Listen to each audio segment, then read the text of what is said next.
Hey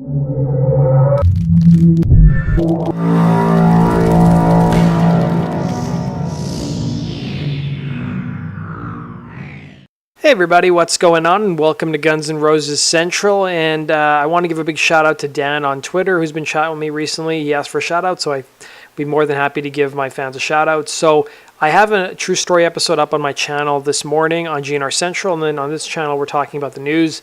Things will go back to normal pretty soon here. So let's talk about the big news that broke yesterday. A lot of people thought that Slash's divorce with his second wife Perla was pretty much settled and over, but it looks like it's still dragging on. So, I've always read that these divorces, especially with famous people, tend to drag on for a long time unless there's some sort of agreement.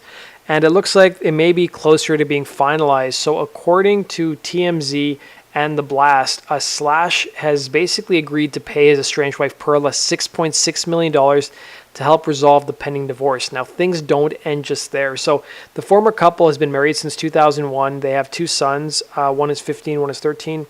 And Slash originally filed for divorce in 2010, but they reconciled just 2 months later, and then he again filed for divorce in December of 2014, but it's been lagging in the courts since. So 2 months after Slash's second divorce filing, Perla told TMZ that the breakup of her marriage was pretty amicable, adding that there is no bad blood, at least not yet.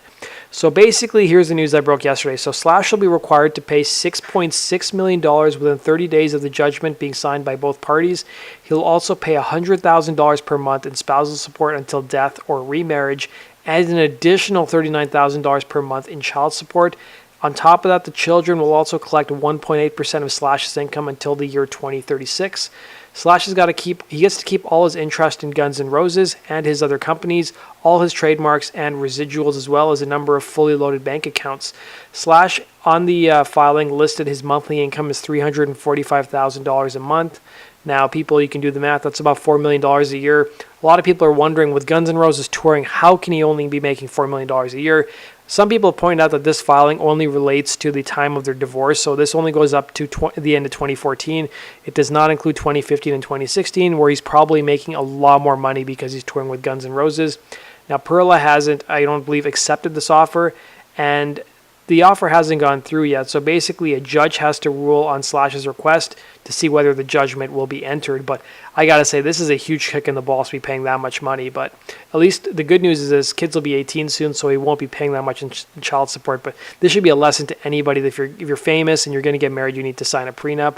And it's kind of funny because this is Slash's second marriage. His first marriage, he got a prenup, and that protected him from losing a lot of his Guns N' Roses income. And he even writes about it in his book. That was one of the reasons why he OD'd during the tour with Metallica, is because he got into a huge fight with his fiance at the time over the prenup, and then he OD'd.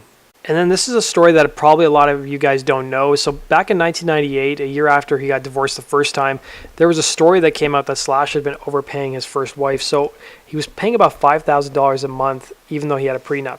So that's just a piece of news that maybe you guys haven't heard before.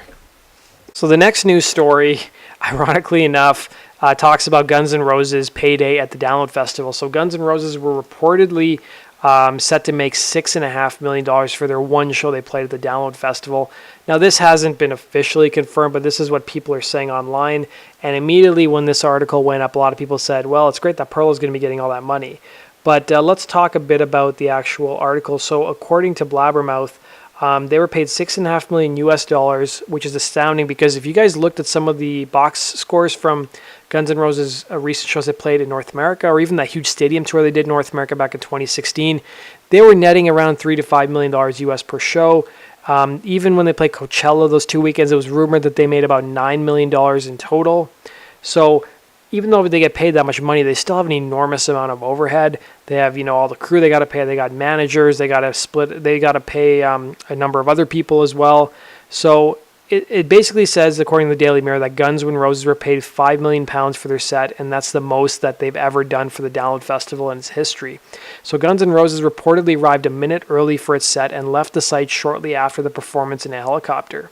So according to Billboard, Guns N' Roses Not in This Lifetime tour ranks as the fourth highest grossing tour of all time based on Billboard's box score archive. So far, they had netted almost $500 million up to the end of last year, which is pretty crazy if you think about it. We've got some more news about Shadow of Your Love. So the new Billboard mainstream rock charts were released for the week of June 16th. And Shadow of Your Love stayed put once again for, I think, the third week in a row. It's at number 6, so it's just missing out on entering the top 5 songs in the country. Now, I've been talking to a lot of people online, and they say that, at least in their neck of the woods, it seems like A Shadow of Your Love is being played everywhere on the radio, which is great. Now, this next piece of news kind of came out of left field. So Steven Adler makes a brief cameo in the new Willie Jones music video for Runs in Our Blood. So if you guys fast forward to like the later part of the video where they're actually playing in the backyard, the guy on the drum set is Steven Adler, and he's shown for several seconds throughout the video. It's definitely a different kind of song that I wouldn't expect Steven to be playing on. And it wasn't even clear if he actually plays on the song or if he's just in the music video. So in other Guns N' Roses news, the band, actually just Axl and Slash, made the front cover of the latest issue of Kerrang! Magazine.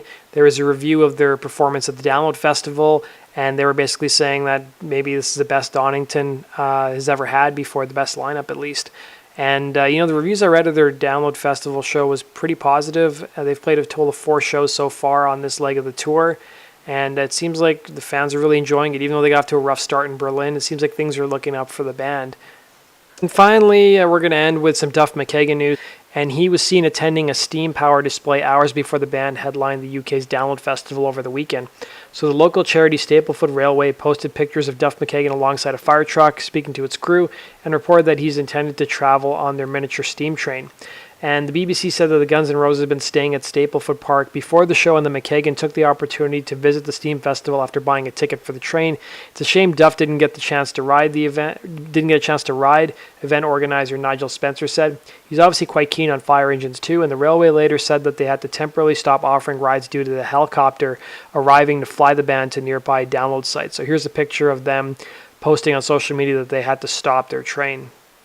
So that does it for today's video, guys. I hope you enjoyed that. Be sure to head on over to gnrcentral.com and subscribe for the latest Guns N' Roses news.